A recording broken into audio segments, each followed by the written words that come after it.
Can you say a simple prayer in Hindi, Jasmine? Okay. Gracious Heavenly Father, thank you for this time of Bible study, Lord. Thank you for protecting us throughout these days. And we submit this Bible study unto your feet. Bless everyone who are participating in this study. Provide us with heavenly wisdom so that we are able to get to know you more and more, Lord. In Jesus' name we pray. Amen. Amen. Amen. Thank you. Let's start 1 John chapter 2, verse 1 and 2. I will be reading 1 and 2. Jasmine will read 3, 4, 5, and the rest of the things Pragati will be reading. हे मेरे बलाकों में ये बातें तुम्हें इसलिए लिखा हो कि तुम पाप ना करो, और यदि कोई पाप करे तो पिता के पास हमारा एक सहायक है, अर्थात धार्मिक यीशु मसीहा, और वह हमारे पापों का प्रायश्चित है, और केवल हमारे है नहीं, वरन सारे जगत के पापों के भी। यदि हम उसकी आज्ञाओं को मानेंगे तो इससे हम जान लोगों कि हम उसे जान गए हैं। जो कोई ये कहता है कि मैं उसे जान गया हूँ और उसकी आज्ञाओं को नहीं मानता, वह झूठा है और उसमें सत्य नहीं। पर जो कोई उसके वचन पर चले, उससे सचमुच परमेश्वर का प्रेम सिद्ध हुआ है। हमें इसी से मालूम होता है कि हम उसमें हैं। Thank you. Pragati 6, 7, 8, 9. Okay. जो कोई यह कहता है कि मैं उसमें बना रहता हूँ, उसे चाहिए कि आप भी वैसा ही चलें जैसा वह चलता था। हे प्रियो, मैं तुम्हें कोई नई आज्ञा नहीं लिखता, पर वही पुरानी आज्ञा जो आरंभ से तुम्हें मिली है। यह पुरानी आज्ञा वह वचन है जिसे तुमने सुना है। फिर भी मैं तुम्हें नई आज्ञा लिखता हूँ, और यह उसमें और तुम में सच्ची ठहरती है, क्योंकि अंधकार मिटता जाता है और सत्य की ज्योति अब चमकने लगी है। जो कोई यह कहता है कि मैं ज्योति में हूँ और अपने भाई से बैर रखता है, वह अब तक अंधकार ही में है। Thank you. Parikrama 10, 11, 12. You can read and then you can continue the sermon for the day. Okay. जो कोई अपने भाई से प्रेम रखता है वह ज्योति में रहता है और ठोकर नहीं खा सकता, पर जो कोई अपने भाई से बैर रखता है वह अंधकार में है और अंधकार में चलता है और नहीं जानता कि कहाँ जाना है, क्योंकि अंधकार ने उसकी आंखें अंधी कर दी है। हे बालकों, मैं तुम्हें इसलिए लिखता हूँ कि उसके नाम से तुम्हारा पाप क्षमा हुए है। पहला यूहन्ना 2 अध्याय उसके 1 से 12 में 2 पार्ट में डिवाइडेड है। पहले के जो वर्सेस है उसमें क्षमा के ऊपर और पाप के ऊपर है। तो पहले अध्याय से 6वें तक हम जानेंगे। इसमें लिखा है पहले वचन पे, हे मेरे बालकों, मैं ये बातें तुम्हें इसलिए लिखता हूँ कि तुम पाप ना करो, और यदि कोई पाप करे तो पिता के पास हमारा एक सहायक है, अर्थात धर्मी यीशु मसीह।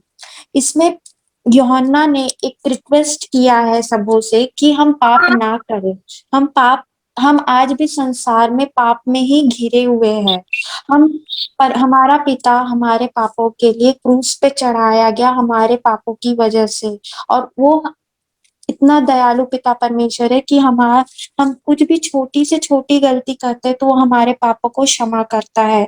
लेकिन जब हम पाप करते हैं, क्या हमने जानने की कोशिश की है कभी कि हम पाप में कैसे घिरे हैं, क्यों घिरे हैं? उसका पीछे का रीजन यही है कि हम किसी को क्षमा नहीं कर पाते हैं, कहीं ना कहीं हम वो गलती करते हैं जो पिता नहीं चाहता है कि वो हम करें, हम आज्ञाएं नहीं मानते हैं। इसमें लिखा गया है कि चौथे अध्याय में जो कोई ये कहता है मैं उसे जान गया हूँ और उसकी आज्ञा को नहीं मानता, वो झूठा है और उसमें सत्य नहीं। इसमें क्लियरली लिखा गया है कि यूहन्ना बोल रहा है कि अगर जो कोई आज्ञा को तोड़ता है वो परमेश्वर के करीब नहीं जा सकता, वो परमेश्वर से दूर होते जाता है। हम अनेक प्रकार की गलतियां करते हैं, अनेक प्रकार के चीजों में घिरे रहते, सांसारिक चीजों में घिरे रहते हैं, जिसकी वजह से हम परमेश्वर से, पिता परमेश्वर से दूर होते जाते हैं। और हमारे मन में ऐसा रहता है कि हम किसी को माफ नहीं कर पाते हैं।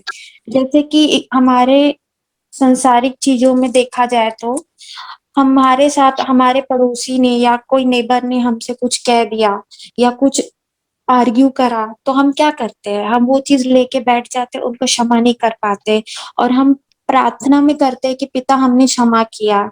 तो इस चीज से परमेश्वर पिता हम दुखी होता है। हम बाइबल के एक वर्ष पढ़ लेंगे, मरकुस उसका 26 में लिखा है, और यदि तुम क्षमा ना करो तो तुम्हारा पिता भी जो स्वर्ग में है तुम्हारा अपराध क्षमा नहीं करेगा। अगर हम किसी को क्षमा नहीं कर सकते तो हम ये एक्सपेक्ट कैसे कर सकते कि पिता हमको क्षमा करेगा, मतलब पिता हमको वो करेगा।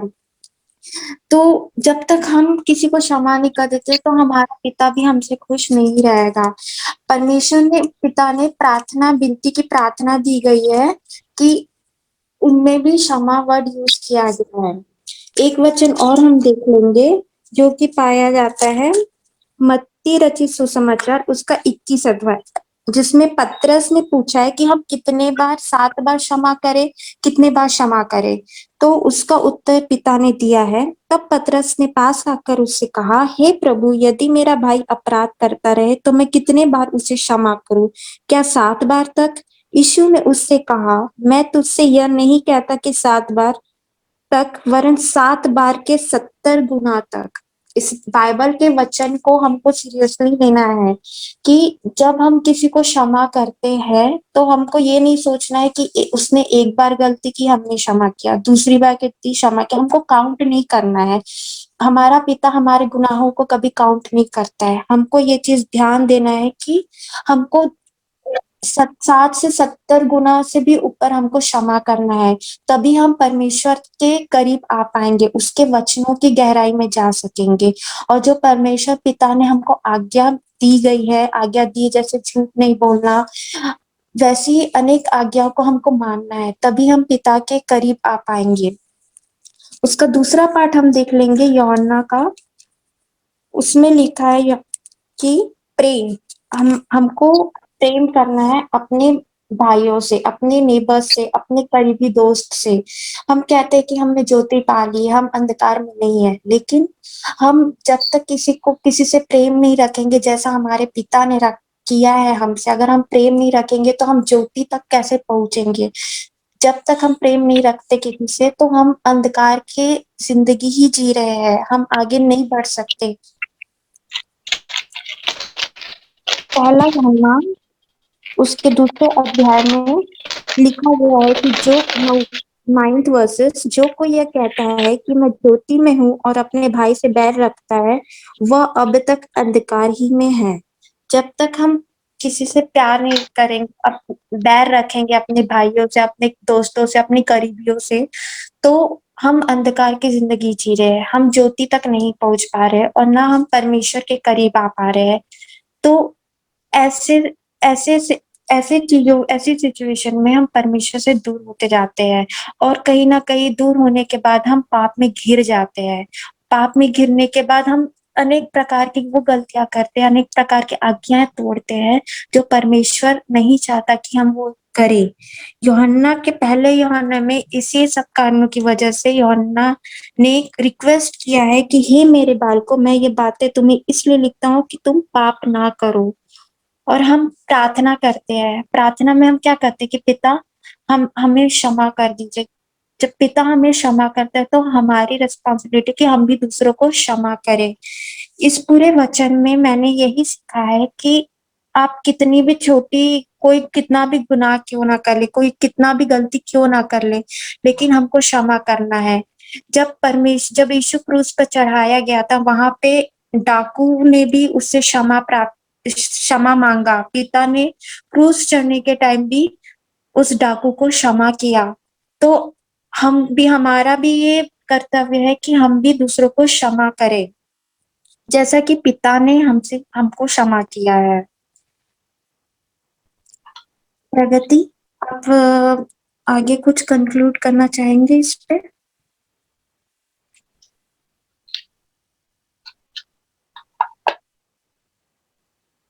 हाँ, हमें भी अपने लाइफ में ये समझना चाहिए कि परमेश्वर ने अपने इकलौते पुत्र को दिया, और हमें भी उस प्रेम को जो परमेश्वर ने हमसे किया वैसे ही हमें भी एक दूसरों से करना चाहिए और अपनी लाइफ को व्यतीत करना चाहिए। Thank you. Okay, Jebistine and Jasmine, you want to share anything Oh regarding yeah, this? this passage Yes. is like oh yeah, you can go ahead. So when we look at 1 John 4, 4 verse 20, whoever claims to love God and hates a brother or sister is a liar. For whoever does not love their brother and sister whom they have seen cannot love God whom they have not seen. So it's very clear here that if we are not able to forgive the mistakes that is committed by our own brother and sister and make peace with them, it is impossible on earth to have faith and trust on the unseen God. And moreover, it is mentioned in Matthew that if we are mad at someone, we are supposed to go and make peace with them. Then only we need to have our communion service. But in reality, it is not happening. Even when brothers or sisters they fight, they go to church and they separately enter a communion service. It means they have not understood the gospel in a right manner. When you look at Matthew 18,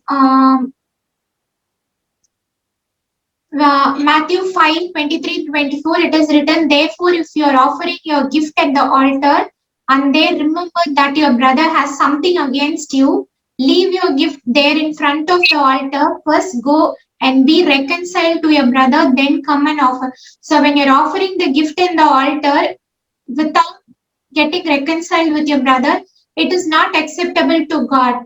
So it is very essential that we reconcile with our brother and then only we offer gift or we enter communion service or whatever commandments God has given us, we have to obey. So this is the most important thing and the primary thing. Now all the other things come subsequently. That's all. Yeah, thank you, Jasmine. Thank you. Jebistine? Oh yeah, this passage has 12 verses, and all these 12 verses I'm going to put it in only 4 points. The first point is like only Jesus Christ can forgive everybody's sin because he is the perfect and ultimate sacrifice which has been given by the God. Second one, if we love Jesus Christ, we also reflect Jesus Christ in our life. If we reflect Jesus Christ in our life, we are the light. This is what John is trying to say. Like when you reflect Jesus Christ, when you love Jesus Christ, you are the light and you are eradicating all the darkness. And if you are the light and you would love your brothers. So, meaning that John is trying to imply that if we are here, if we are loving Jesus Christ, automatically we must be able to love our brother also. These three relationship John is trying to imply over here. That's all. Thank you. Yes, Jebistine. हमारी corporate life में भी ऐसे बहुत से situations रहते हैं, like live examples रहते हैं मैनेजर्स का प्रेशर आता है एंड हमारा कंप्लीशन टास्क कंप्लीट नहीं होता है, हम क्या करते हैं लाइक हम उनको ब्लेम करते हैं, उनको लाइक अब्यूज वर्ड्स यूज करते हैं एग्जैक्टली। सो वो चीज गलत है। लाइक कॉर्पोरेट में ऐसा होता है, even Christian people also follow this thing, like they also said all this thing. So वही अगर हम वो चीज को किनारे रख के अगर जो भी जैसा बोल रहे हैं हम उसको उसी टाइम क्षमा कर देते हैं, तो परमेश्वर पिता भी हमको उसी वक्त क्षमा कर देता है। हम ये गिल्ट लेके नहीं चलते हैं कि आगे क्या होगा, हमारे पिता हमको उसी टाइम ही क्षमा कर देता है। तो हमको ये नहीं सोचना है, कोई टाइम का वेट नहीं करना है कि हम उस इंसान को बाद में क्षमा करेंगे या फिर हम उसको बुरा भला बोलेंगे, तो ये चीज भी गलत है। Yeah, that's correct. Thank you. Yeah. Anyone else want to share something? Ebenezer is my mom. She doesn't speak Hindi. She doesn't even understand. So Okay. that's it. Okay. Okay then. Pragati will do the final prayer.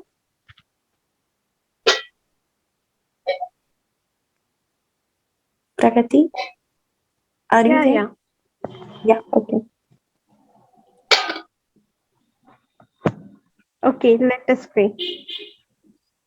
हे परमेश्वर पिता, आपको धन्यवाद देते हैं खुदावन। आपने हमें इस टाइम को दिया ताकि हम ये छोटी सी बाइबल स्टडी कर सके खुदावन। हमारे संग और साथ होइएगा प्रभु जी जो आज हमने सीखा खुदावन वो अपने जीवन पे काम करने वाले बन सके खुदावन, और 100% फल को लाने वाले बन सके खुदावन, और अपनी लाइफ में खुदावन जो हमने आज सीखा उसके साथ चलने वाले बने खुदावन होने दीजिएगा प्रभु जी। जबकि ये वीक में हम जाते हैं खुदावन, इस पर बहुत आयत की आशीष दीजिएगा प्रभु जी जो भी बीमार पाए जाते हैं उन्हें चंगाई दीजिएगा प्रभु जी। हर किसी के संग और साथ होइएगा। बहुत सारे बच्चों के एग्जाम्स होने वाले हैं खुदावन, उनकी संग और साथ होइएगा प्रभु जी हर एक के संग और साथ होइएगा खुदावन। प्रभु जी बहुत सारे बच्चे जो जवान है वो डिप्रेशन में है खुदावन, उनके डिप्रेशन को दूर करना खुदावन, वो आपको जानने पहचानने वाले बन सके खुदावन, होने दीजिएगा प्रभु जी।